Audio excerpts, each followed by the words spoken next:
lives for good. It's breakfast with friends, and yes, some of us have got headphone hair. But listen, when it comes to bats, I think most of us have got a bat story.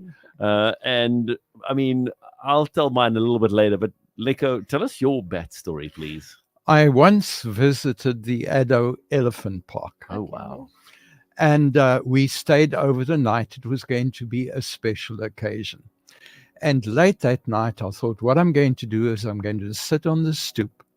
It's on a hill. I'm going to look at the elephants feeding at night.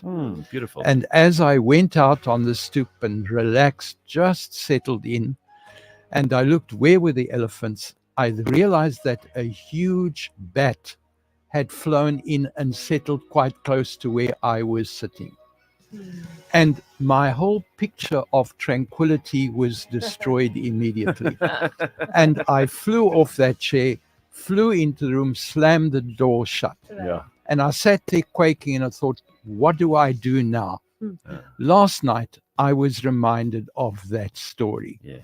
Because on the one hand, as my phone started going ballistic, as the results were coming in, I realized people are looking at that picture the way I looked at that evening. There were many things I could focus on. I could have focused on the elephant, or I could have focused on the bat. And what a lot of South Africans were doing last night, they were focusing on the bat that was flying around, rather than what the message was that we were getting from the actual results that were coming out. Makes a lot of sense. So let me tell you now, I'm optimistic about what happened in the past week. And I marvel at the maturity of what is happening in South Africa right now, because we hit an important milestone. We did, eh? I accept that politics in South Africa is often like going to a circus. You've got clowns all over the place, and we're actually paying those clowns to act as clowns. I accept that is what a lot of parliament meetings look like. I accept that. But that isn't necessarily the total picture. Yeah. It is what I'm seeing right then. But we've got to look at where we came from as a country. And we've got to look at what we reacted to in the past week. If we look at where we were as a South Africa, when the ANC came to power, it was faced with hundreds of years of apartheid. That is reality. It may not have been reality for white culture, but it was a reality for South Africa. Yeah. And we have to accept that. They needed to undo a legal system. They needed to undo genocide, because apartheid and genocide are the same thing. It caused death amongst people.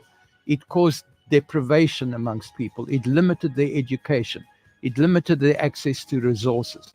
It limited their access to hospital care, to medical care. Yeah. That is the reality of what apartheid did. Yeah. The ANC had to undo that. It was not an easy task. They had to level the playing field for South Africa. It was an enormous challenge that had to be done.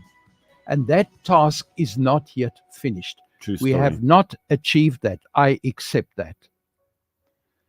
My opinion on the matter is the problem started in 1999 within that particular party with a thing called the arms deal. And the whole thing was sold to South Africa is that we need to create employment. Oh, those wonderful words, we're going to create employment. It's only going to cost us 30 billion rand. And we're going to do so by modernizing the military. We're going to get submarines and we're going to get new aircraft. And somehow that 30 billion is going to create hundreds of thousands of jobs. And with the cooperation of Germany, Italy, United Kingdom, Sweden, within their armament industries, they are going to help us create jobs. And it was going to be great jobs because we were going to bring in these aircraft and we were going to build the seats locally. Yeah. Now, if you can show me one factory or just one job that was created, I would be pleased. But that 30 billion was spent. And how much of that 30 billion actually went into the arms deal? And how much of that 30 billion went into the pockets of the politicians who pushed through the arms deal? Yeah. I would like to know that. Yeah. So that's when the rot started setting in. And once the rot sets in, then Kandla comes next. Now we have a palace that's going to be built in the middle of nowhere. We are going to pay for it. And Parliament is going to protect that circus, is going to protect the corruption. Now, what the members of Parliament have learnt in the last week is that at some point, you keep pushing people, they're going to bite the hand that is supposed to be helping them. And that's what has happened. That is actually a good thing, because now we've finally got the lesson clear to everybody. You can't keep going about the business of the circus the way you have been doing. We, the public of South Africa, expect something better.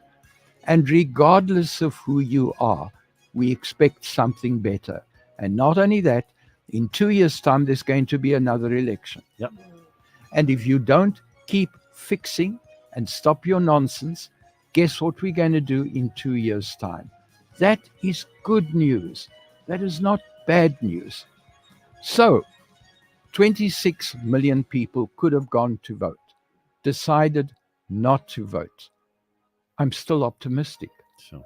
Because the 16 million who actually voted, the ratio of younger voters amongst that is higher than normal. Fantastic. That means finally people are saying, listen, you oldies, you've messed up. Because the people who go and vote every time are my age. It's not the younger people. They've given up. They're finally taking ownership of our country and saying, you've had your chance. We want an opportunity now. I like that. That for me is good news. Yes, the ruling party has dropped from 57 to 40%. We have the attention of the ruling party. We have the attention of the opposition parties as well. The message is clear. We want change. We need I it. also think there are some other things that you need to be aware of. Did you know there's a proposal that Eskom now be paid 900 rand per household if you put solar panels on your roof? Because they have the right, apparently, to earn money even when you don't use electricity. That is nonsense. Exactly. That kind of nonsense must stop. So if you choose not to vote, you have no right to moan about that. We have to take back our country. We've got to take it away from the circus. And we've got to make sure that the people who are acting in that circus act on our instructions, not on their instructions. I like the new thinkers who entered Parliament. There's 7 new parties. Yeah. I've looked at their mandates. I think they actually, most of them do know what they're doing. They have experience at city level. They understand what it takes to get things going. They understand how bureaucracy works. I think that is good. I even like what the EFF said last night. He sat down and he said, I'm tired of my party toy-toying, making noise and shouting slogans. I want to know what you have done. Were you in Parliament when you needed to do the debates? Did you actually work? Did you go on the streets and find out what people needed? Did you actually act as servants of the people? I like that. Servants of the people. I'm optimistic because I think the message has got through. We're expecting servants of the people. And that for me is why I like what I'm hearing. So the noise in the background, the bats that are flying around, those bats will fly away. But I think we have made forward. We've made good progress. I think so too. Sure. Nico, thank you so much. And I mean, it's a lot to digest just because so many unexpected things. MK, outdoing the EFF, DA climbing a little bit, ANC definitely falling a lot. But as you've also said, those new parties that have come into the National Assembly. But you see that in many ways, the MK is that faction of the ANC that was resisting change. Let them go. Let them go. It makes it easier for those who are left within the ANC, who have integrity, to implement the policies that they need to implement. So even that is a good news. Very interesting. What's your take on it? We'd love to hear from you. 061 798 1075. That's the WhatsApp number here in studio.